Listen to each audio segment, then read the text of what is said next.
Hello student, आप सबका स्वागत है इस क्लास में। आप सबको ढेर सारा नमस्कार, प्रणाम और आशीर्वाद। और मैं उम्मीद करता हूँ कि आप जहाँ भी होंगे स्वस्थ हैं, सुरक्षित और अच्छे होंगे। और यही मैं ऐसी कामना करता हूँ और उम्मीद करता हूँ आप लोगों के साथ।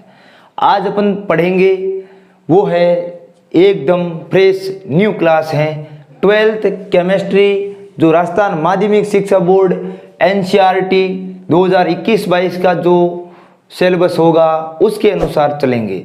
इस क्लास के अंदर अपन जो 12th केमिस्ट्री का सिलेबस है उसके बारे में पूरी जानकारी लेंगे कि केमिस्ट्री के अंदर 12वीं क्लास के अंदर आपको क्या पढ़ना है, कितना पढ़ना है। तो ये सिलेबस देखेंगे कौन कौन से पार्ट आपके सिलेबस में हैं, क्योंकि न्यू सिलेबस अभी 2021-22 में NCERT का लागू हुआ राजस्थान में। हाँ, तो इसमें आपके दो बुकें आएंगी। केमिस्ट्री की दो बुक हैं, एक तो है भाग फर्स्ट और एक है भाग सेकंड।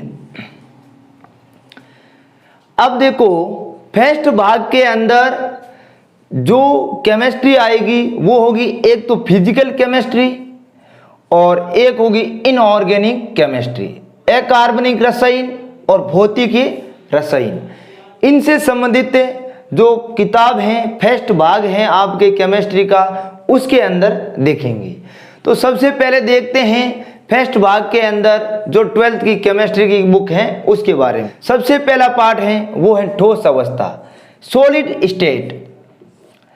अब आपको पता है अवस्थाओं के बारे में आपने जानकारी ली होगी, गैस अवस्था है, द्रव्य अवस्था है, ठोस अवस्था है। इन अवस्थाओं के बारे में आपने जाना होगा और पीछे क्लासों में आपको पढ़ा हुआ है। तो द्रव्य अवस्था और गैस अवस्था पढ़ने के बाद 12th में आप पढ़ेंगे सॉलिड स्टेट। फिर अपन ठोस अवस्था पढ़ने के बाद पढ़ेंगे सॉल्यूशन, विलियन के बारे में। और विलियन का चैप्टर आपके 11th केमिस्ट्री के अंदर पूर्ण जानकारी विलियन के अंदर दे रखी है, ठीक। उससे आगे पढ़ेंगे अपना 12th में। तो यदि आप 11th क्लास में, ठीक है ना, यदि आप 11th क्लास में केमिस्ट्री पूरी समझी हुई है तो ये बहुत ही आसान तरीके से समझ में आई। यदि आपके समझी हुई नहीं है तो भी यहाँ पहले 11th की समझ के बाद में ये चैप्टर अपन शुरू करेंगे सॉल्यूशन वाला। तीसरा चैप्टर है वो है इलेक्ट्रोकेमिस्ट्री, विद्युत रसायन, जो फिजिकल केमिस्ट्री का है, इसके बारे में अपन पूर्णतः अध्ययन करेंगे। और चौथा चैप्टर है वो है रासायनिक बलगतिकी, केमिकल काइनेटिक्स, मतलब रासायनिक बलगतिकी के बारे में पूर्ण अध्ययन जो आपके सिलेबस में है वो पॉइंट वाइज पॉइंट, ठीक है ना, पढ़ेंगे। अगला है वो है पृष्ठ रसायन, बहुत ही सरल पार्ट है, बहुत ही आसान, ठीक है ना। सरफेस केमिस्ट्री, तो सरफेस केमिस्ट्री के बारे में अपन पूरा अध्ययन करेंगे और ये बहुत ही सरल पार्ट है, ठीक है ना, और अंकों में भी ज्यादा अंक नहीं है, ठीक है। फिर ये चैप्टर पढ़ने के बाद आएंगे अपन पीरियोडिक टेबल, मतलब आवर्त सारणी के अंदर आएंगे। तो 12th के अंदर आपके जो आवर्त सारणी के अंदर जो भी ब्लॉक हैं, बात समझे, P ब्लॉक है या S ब्लॉक है या D ब्लॉक है, ये सारे ब्लॉक लगभग आपको इसमें अध्ययन करना पड़ेगा। तो देखो, P ब्लॉक के तत्व पढ़ेंगे पूर्ण, D ब्लॉक के पढ़ेंगे और F ब्लॉक के तत्व भी पढ़ेंगे। फिर ये पढ़ने के बाद अपन लास्ट जो पार्ट फर्स्ट का है वो है उपसंयोजक यौगिक, मतलब कोऑर्डिनेशन कंपाउंड्स। यदि कोऑर्डिनेशन कंपाउंड के बारे में पढ़ेंगे तो पीछे जो क्लासों में आप 11th में है या 10th के अंदर कंपाउंड्स यौगिक के बारे में यदि पूरा पढ़ा है तो और आसान विधि के द्वारा या और आसान तरीके से आपको ये क्लास समझ में आएगी। यदि पीछे आपको कम पढ़ा हुआ है तो कोई भी टेंशन लेने की आवश्यकता नहीं, अपन जीरो से शुरू करेंगे, ठीक है ना। हाँ, तो ये फर्स्ट भाग केमिस्ट्री का पूर्ण होने के बाद जो सेकंड बुक शुरू होगी वो होगी भाग सेकंड की। इसके अंदर हेलोजन युक्त जो हेलो एल्केन या हेलो एरिन जो ऑर्गेनिक कंपाउंड होंगे उसके अंदर फर्स्ट चैप्टर के अंदर अपन अध्ययन करेंगे। फिर अपन देखेंगे ऑक्सीजन क्रियात्मक समूह युक्त ऑर्गेनिक कंपाउंड्स, ठीक है ना। हेलोजन युक्त कंपाउंड पढ़ने के बाद अपन ऑक्सीजन क्रियात्मक समूह जो ऑर्गेनिक कंपाउंड है उसके बारे में पढ़ेंगे और ऑक्सीजन क्रियात्मक समूह में कौन कौन से ऑर्गेनिक कंपाउंड के बारे में अध्ययन करेंगे।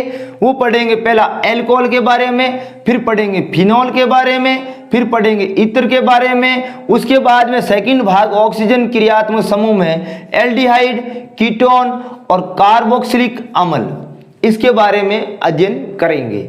आगे देखेंगे अपन नाइट्रोजन क्रियात्मक समूह युक्त ऑर्गेनिक कंपाउंड, ठीक है ना। ऑक्सीजन क्रियात्मक समूह युक्त अध्ययन करने के बाद पढ़ेंगे अपन नाइट्रोजन युक्त क्रियात्मक जो ऑर्गेनिक कंपाउंड होंगे।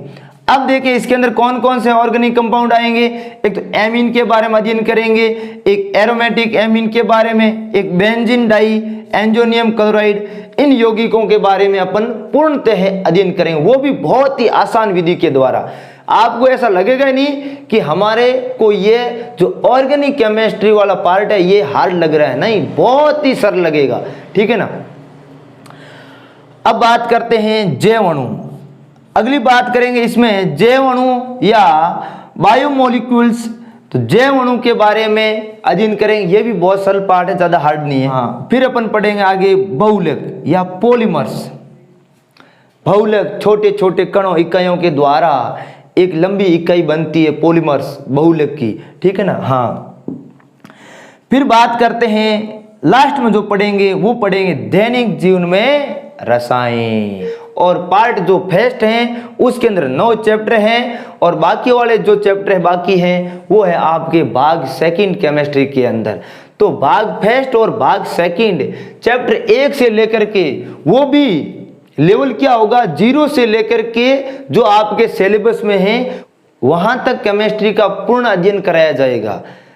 तो आप ज्यादा से ज्यादा अपने साथियों को इस ऑनलाइन प्लेटफॉर्म पर जोड़ें। यदि आप ज्यादा संख्या में जुड़ करके पढ़ाई करेंगे तो हमारे को भी पढ़ाने का थोड़ा और अलग है, मनोबल भी बढ़ेगा और पढ़ाने का एक अलग इंटरेस्ट आए। इसीलिए आप ज़्यादा से ज़्यादा संख्या में इस ऑनलाइन प्लेटफॉर्म पर बच्चों को जोड़ें, अपने सहपाठियों को जोड़ें। और क्लास 12th केमिस्ट्री की जो क्लास शुरू होगी वो कल से शुरू होने जा रही है और आप ज़्यादा से ज़्यादा संख्या में अपडेट रहिए और इस चैनल से जुड़ जाइए।